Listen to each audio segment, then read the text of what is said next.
കർത്താവിൽ പ്രിയപ്പെട്ടവരെ, എല്ലാവർക്കും ഇന്നത്തെ പ്രവചന ദൂതിലേക്ക് വളരെ സന്തോഷത്തോടുകൂടെ സ്നേഹവന്ദനം. ലൈഫ് ചേഞ്ചർ കുടുംബത്തിൽ നിന്നുള്ളതായ വന്ദനങ്ങൾ നിങ്ങളെ അറിയിക്കുന്നു. ഇന്നത്തെ പ്രവചന ദൂത് ആദ്യോടൊന്ന് വളരെ ശ്രദ്ധയോടുകൂടെ കേൾക്കണം. പലപ്പോഴും നമ്മൾ ഒരുപാട് വിശ്വസിക്കുകയും സ്നേഹിക്കുകയും ചെയ്ത മനുഷ്യർ നമ്മളെ പൊടുന്നനവേ നിസ്സാര കാര്യങ്ങളുടെ പേരിലോ തെറ്റിദ്ധാരണകളുടെ പേരിലോ ഒക്കെ ഇട്ടിട്ട് പോകും.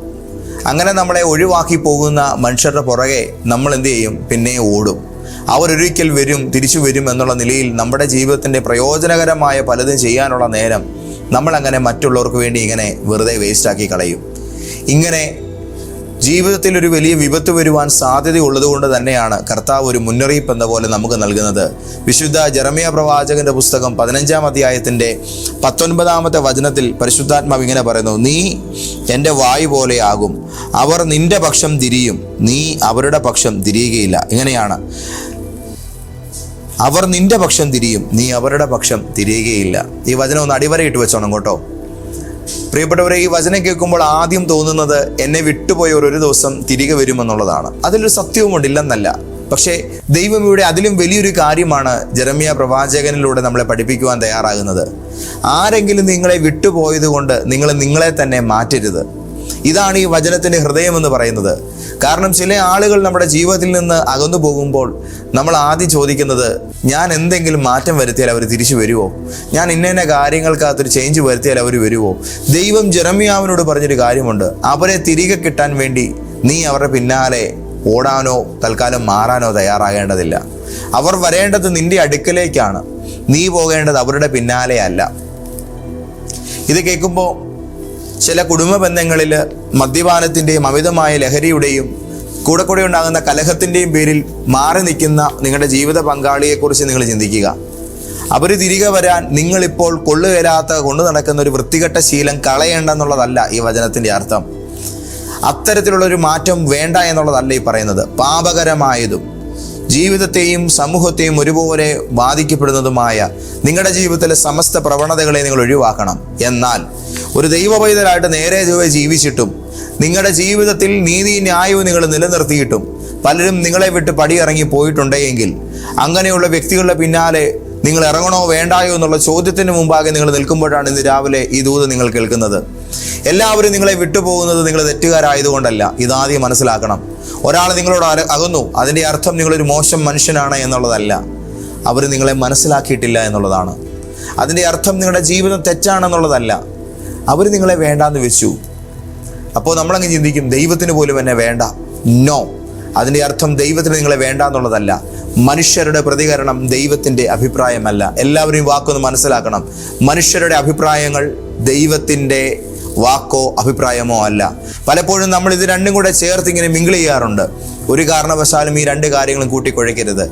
അനേകരിന്നും വേദനിക്കുന്നത് ഈ ഒരു കാര്യത്തിൻ്റെ പേരിലാണ്. ചിലരൊക്കെ നമ്മളെ വേണ്ടാന്ന് പറഞ്ഞാൽ നമ്മൾ പതുക്കെ നമ്മളെ തന്നെ വേണ്ടാന്ന് വെക്കാൻ തുടങ്ങും. ഇതാണ് ഏറ്റവും വലിയ അപകടം. ചിലർ നിങ്ങളെ വിട്ടുപോയപ്പോൾ നിങ്ങളിൽ നിന്ന് ഏതാണ്ടൊക്കെ അങ്ങ് മാറ്റി. ഒന്ന് ആലോചിച്ച് നോക്കിയേ.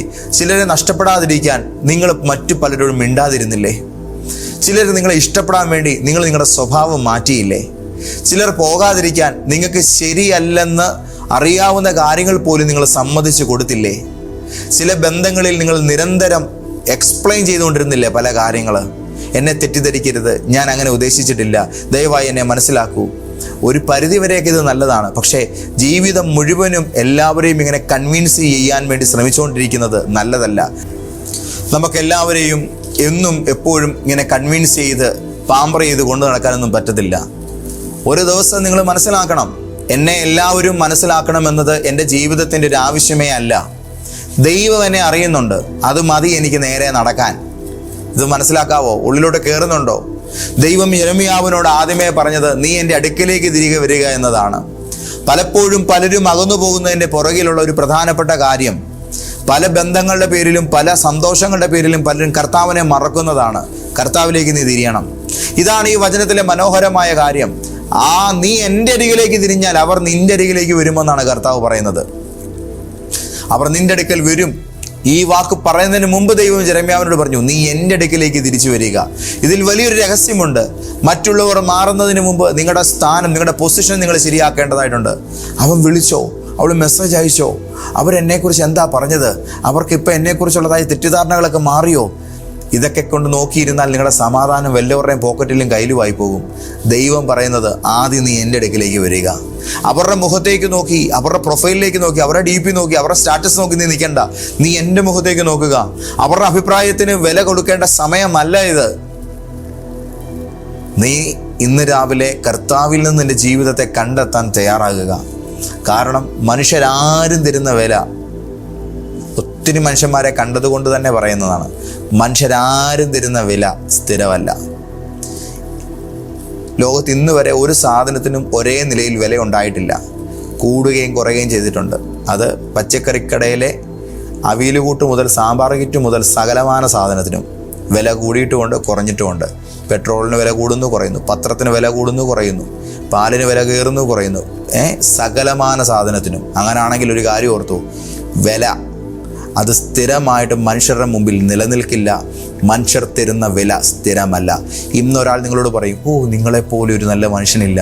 നാളെ അതേ നാക്കുകൊണ്ട് അവർ നിങ്ങളോട് തിരിച്ച് നേരെ സംസാരിക്കുക, നിങ്ങളെപ്പോലൊരു വൃത്തികെട്ടവനെ ഞാൻ കണ്ടിട്ടില്ലെന്ന് അവർ തിരിച്ചു പറയും. ഇന്ന് നിങ്ങൾക്ക് നേരെ കൈയടിക്കുന്ന മനുഷ്യർ നാളെ നിങ്ങളെ എറിയാൻ കല്ലെടുക്കും. മനസ്സിലാവുന്നുണ്ട്? ഇന്ന് കൂടെയുള്ളവന്മാരൊക്കെ നാളെ ഇട്ടിട്ട് പോകും. അതുകൊണ്ട് മനുഷ്യരുടെ സ്നേഹം വേണ്ട എന്നല്ല ഞാൻ പറയുന്നത്. സ്നേഹം വിലപ്പെട്ടതാണ്, ബന്ധങ്ങൾ വിലപ്പെട്ടതാണ്. പക്ഷേ നിങ്ങളുടെ വില തീരുമാനിക്കാനുള്ള അധികാരം ആരുടെയും കയ്യിൽ ഒരു കാരണവശാലും നിങ്ങൾ കൊടുക്കരുത്. അത് അപകടമാണ്.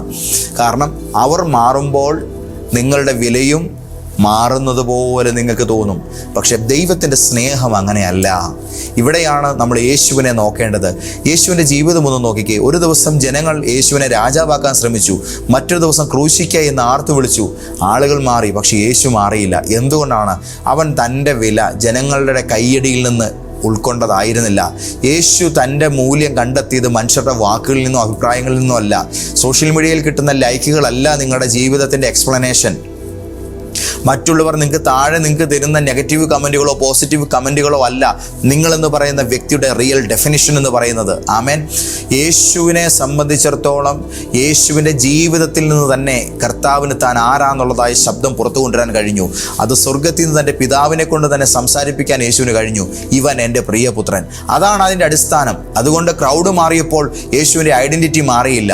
ഇതാണ് ഇന്ന് നമ്മളെ ക്രിസ്തുവിൽ നിലനിർത്തിയിരിക്കുന്ന ഏറ്റവും വലിയ സുരക്ഷിതമായ വാക്കെന്ന് പറയുന്നത്. ആമേൻ. യേശു നിങ്ങൾക്ക് വേണ്ടി ചെയ്തതിൻ്റെ അർത്ഥവും ഇത് തന്നെയാണ്. നിങ്ങൾ ദൈവത്തെ ഇഷ്ടപ്പെടുത്താൻ വേണ്ടി നിങ്ങളുടെ ജീവിതം മുഴുവൻ ഓടേണ്ടതായിട്ടില്ല. കർത്താവ് ഒന്ന് സ്നേഹിച്ചിരുന്നെങ്കിൽ, ദൈവം ഒന്ന് പ്രസാദിച്ചിരുന്നെങ്കിൽ, ഈ കാര്യത്തിനുവേണ്ടി ആരും കഷ്ടപ്പെടേണ്ടതില്ല. അതിൻ്റെ ഉത്തരവാദിത്വം യേശു ചെയ്തു കഴിഞ്ഞു. യേശു നിങ്ങളെ ദൈവത്തിൻ്റെ അടുക്കലേക്ക് ദൈവമക്കളെ കൊണ്ടുവന്ന് കഴിഞ്ഞിരിക്കുന്നു. നിങ്ങളുടെ തെറ്റുകൾ അവൻ വഹിച്ചു, നിങ്ങളുടെ കുറ്റങ്ങളെ അവൻ ചുമന്നു. നിങ്ങൾക്ക് കിട്ടേണ്ട ശിക്ഷ യേശു നമുക്ക് വേണ്ടി ഏറ്റെടുത്ത് കഴിഞ്ഞിരിക്കുന്നു. എന്തിന്? ദൈവം നിങ്ങളെ സഹിച്ചുകൊണ്ട് ജീവിക്കുവാനല്ല, ദൈവത്തിൻ്റെ സ്വന്തം മകനായും മകളായും നിങ്ങളെ അംഗീകരിച്ചുകൊണ്ട് ജീവിക്കുവാനാണ് കർത്താവ് ആഗ്രഹിക്കുന്നത്. ഇതുപോലെ ഒരുത്തൻ എൻ്റെ രാജ്യത്ത് വന്ന് പെട്ടുപോയല്ലോ, ഇതുപോലെ ഒരുത്തനെ ഞാൻ സൃഷ്ടിച്ചല്ലോ എന്നുള്ളതായ കുറ്റബോധമൊന്നും ദൈവത്തിന് നിങ്ങളെക്കുറിച്ചില്ല. നിങ്ങളെ കൊണ്ട് ദൈവത്തിന് പൂർണ്ണ സന്തോഷവും സ്നേഹവുമാണ് ഉണ്ടാകുന്നത്. ആ നിലയിൽ ദൈവത്തിന് നിങ്ങളോടുകൂടെ തൻ്റെ മകൻ എന്ന നിലയിൽ, തൻ്റെ മകളുടെ ഒപ്പം എന്ന നിലയിൽ ദൈവത്തിന് ജീവിക്കാൻ കഴിയേണ്ട ഒരു സ്റ്റാറ്റസിന് വേണ്ടിയാണ് കാൽവറി ക്രൂശിൽ യേശു നമുക്ക് വേണ്ടി ജീവൻ നൽകിയത്. നിങ്ങൾക്ക് നിങ്ങളുടെ അപ്പൻ്റെ കൂടെ എന്ന പോലെ ദൈവത്തിൻ്റെ കൂടെ ജീവിക്കാം. ദൈവത്തിന് എൻ്റെ കൊച്ചിൻ്റെ കൂടെ ജീവിക്കുന്നു എന്നുള്ള നിലയിൽ കുഞ്ഞിൻ്റെ കൂടെ ജീവിക്കാം. ആ നിലയിലുള്ളതായ നിലയിലേക്ക് ദൈവത്തിൻ്റെ കൃപ നമ്മളെ കൊണ്ടെത്തിച്ചിരിക്കുന്നു. എന്തുവാ കൃപ നമ്മളോട് പറയുന്നത്? ഞാൻ നന്നായി ജീവിച്ചാൽ ഒരു ദിവസം ദൈവം എന്നെ കെട്ടിപ്പിടിക്കുമെന്നല്ല കൃപ പറയുന്നത്. കൃപ പറയുന്നത് ക്രിസ്തുവിൽ ദൈവം എന്നെ സ്വീകരിച്ചിരിക്കുന്നു, അതുകൊണ്ട് ഞാൻ പുതിയൊരു ജീവിതം ജീവിക്കുന്നു. മനസ്സിലായവർക്കായിട്ട് ഞാൻ ദൈവത്തിന് സ്തോത്രം ചെയ്യുന്നു. ഇത് രണ്ടും തമ്മിൽ വലിയൊരു വ്യത്യാസമുണ്ട്. എന്താണെന്നറിയാമോ? നിങ്ങൾക്ക് ഇനി സ്നേഹം ദൈവസന്നിധിയിൽ യാചിക്കേണ്ടതില്ല. അതിൻ്റെ കാരണം അതൊരു അഹങ്കാരമല്ല, ഇതാരെയും വേണ്ടാന്ന് വെക്കാനുമല്ല പറയുന്നത്. പക്ഷേ ഒരു സത്യം നിങ്ങൾ മനസ്സിലാക്കണം. നിങ്ങൾ സ്നേഹിക്കപ്പെടാൻ അർഹനാണെന്ന് തെളിയിച്ചുകൊണ്ടുള്ളൊരു ജീവിതം നിങ്ങൾ മുഴുവനും ജീവിക്കേണ്ടതില്ല. ക്രൂശിലേക്ക് നോക്കൂ. നിങ്ങൾ എത്ര വിലപ്പെട്ടവനാണ്, ദൈവത്തിന് നിങ്ങൾ എത്രത്തോളം മൂല്യമുള്ളവനാണ് എന്ന് ദൈവം കർത്താവായ യേശുവിൻ്റെ മരണ പുനരുദ്ധാനങ്ങളിലൂടെ കാണിച്ചു തന്നിരിക്കുകയാണ്. നിങ്ങളെ സ്വന്തമാക്കാൻ വേണ്ടി ക്രിസ്തു തൻ്റെ ജീവൻ കൊടുത്തെങ്കിൽ ഒരു മനുഷ്യൻ നിങ്ങളെ വേണ്ടെന്ന് പറഞ്ഞതുകൊണ്ട് നിങ്ങളുടെ വില എങ്ങനെയാണ് ഇല്ലാതാകുന്നത്? എങ്ങനെയാണ് നിങ്ങളുടെ മൂല്യം ഇടിഞ്ഞു പോകുന്നത്? ഒരു മനുഷ്യന്റെ റിജക്ഷന് യേശുവിൻ്റെ ക്രൂശിനെ ക്യാൻസൽ ചെയ്യാൻ കഴിയുമോ? കഴിയത്തില്ല. ദൈവത്തിൻ്റെ സ്നേഹത്തെ ഇല്ലാതാക്കാൻ പറ്റുമോ? പറ്റത്തില്ല. അപ്പോൾ നിങ്ങളുടെ മനസ്സിനകത്തും അങ്ങനെയുള്ള കാര്യങ്ങളോ ചിന്തകളോ കയറാൻ നിങ്ങൾ അനുവദിക്കരുത്. ദൈവമക്കളെ, ചിലപ്പോൾ ദൈവം ആളുകളെ തിരികെ കൊണ്ടുവരുന്നതിന് മുമ്പ് നിങ്ങളെ അവരുടെ പിന്നാലെ ഓടുന്ന പരിപാടി അങ്ങ് നിർത്തിക്കും. ഇത് വളരെ ശ്രദ്ധിച്ച് കേൾക്കുക. ചിലപ്പോൾ നമ്മുടെ പ്രാർത്ഥന, കർത്താവേ അവരെ തിരികെ കൊണ്ടുവരണമേ. പക്ഷേ ദൈവം അവരെ ആദ്യം ചെയ്യുന്നത്, അവരില്ലാതെ നിങ്ങൾക്ക് നിൽക്കാൻ കഴിയുന്ന ശക്തി നൽകുന്നൊരു പരിപാടിയാണ് ദൈവം അവർക്ക് കൊടുക്കുന്നത്. കാരണം അവർ തിരികെ വന്നാലും നിങ്ങളുടെ സന്തോഷത്തിൻ്റെ ഉറവിടം അവരാകരുത്. മനസ്സിലാകുന്നുണ്ടോ? അവർ വന്നാൽ സന്തോഷം, അവർ വന്നില്ലെങ്കിലും നിങ്ങൾ പൂർണ്ണനായിരിക്കണം. കാരണം നിങ്ങളെ മുഴുവനാക്കുന്നത് ഒരു മനുഷ്യൻ്റെ പ്രസൻസ് അല്ല, ക്രിസ്തുവിൻ്റെ പ്രസൻസ് ആണ്.